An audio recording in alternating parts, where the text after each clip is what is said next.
Welcome back to my channel. বন্ধুরা কেমন আছেন? আশা করি সবাই ভালো আছেন, আমরাও ভালো আছি। তো আমি আবার একটা রেসিপি নিয়ে এসে গেছি, পাট শাকের রেসিপি। তো দেখুন পাট শাকগুলো কত কচি কচি একদম আমি বেছে নিয়েছি, বেছে পরিষ্কার করে নিয়েছি, আর একদম নরম তুলোর মতো পাট শাক।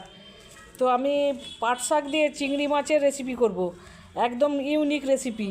তো আমি কিভাবে এই চিংড়ি মাছের রেসিপি পাট শাক দিয়ে বানাই আপনারা অবশ্যই দেখবেন, আর শুরু থেকে শেষ পর্যন্ত তো দেখতেই হবে, কেউ স্কিপ করবেন না। তো আমি কিভাবে বানাই চলুন দেখতে থাকুন। এখানে আমি ভালো করে কেটে ধুয়ে চিংড়ি মাছ নিয়ে নিয়েছি, আর চিংড়ি মাছে এখন আমি দিয়ে দিচ্ছি হলুদের গুঁড়ো, লবণ দিয়ে আমি ভালো করে মাখিয়ে নেব।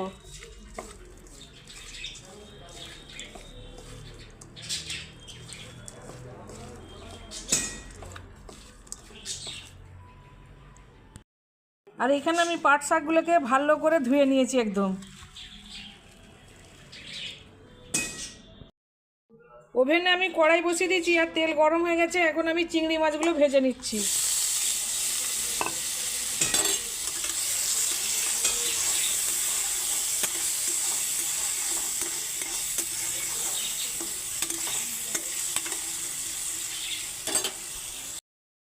এইখানে আমি আলু আর পেঁয়াজ কেটে নিয়েছি, এই দেখুন কেমন করে কেটে নিয়েছি। তো এখন চিংড়ি মাছ ভাজা হয়ে গেছে, এখন আলু আর পেঁয়াজটা ভেজে নিচ্ছি।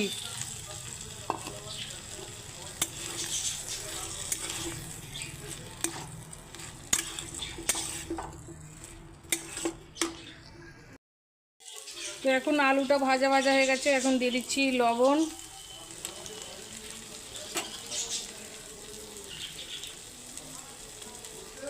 হলুদের গুঁড়ো,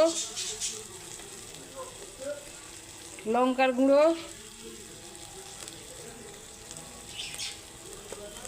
আর দিয়ে দিচ্ছি ধনে গুঁড়ো। তো এবার আমি 2 মিনিট কষিয়ে নেব।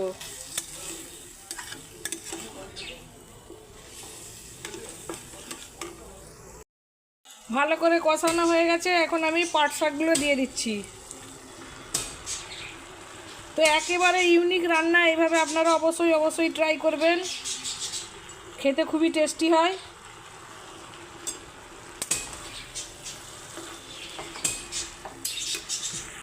এই দেখুন কতটা সুন্দর কালার এসেছে, আর এখন জল দিয়ে দিচ্ছি আমি।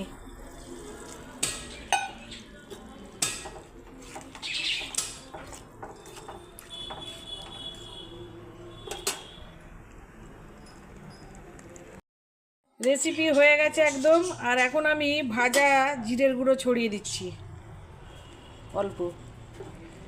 তো আমার রেসিপি একদম কমপ্লিট হয়ে গেছে। আলু কত সুন্দর সেদ্ধ হয়েছে।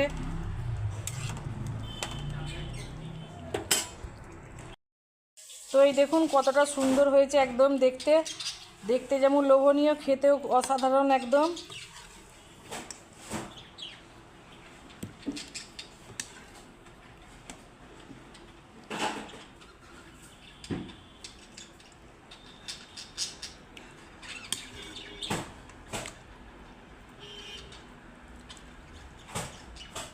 তো এই দেখুন পাট শাকের রেসিপি কতটা সুন্দর আর লোভনীয় দেখতে হয়েছে, আপনারা তো দেখেই বুঝতে পারছেন। তো অবশ্যই আপনারা ট্রাই করবেন, আর যদি আমার এই ভিডিও ভালো লেগে থাকে, রেসিপি ভালো লেগে থাকে, তো লাইক, শেয়ার, সাবস্ক্রাইব, বেল আইকনটা প্রেস করে দিবেন। তো আমি আজকের মতো ভিডিওটা এন্ড করছি। সবাইকে টাটা, বাই বাই, আল্লাহ হাফেজ।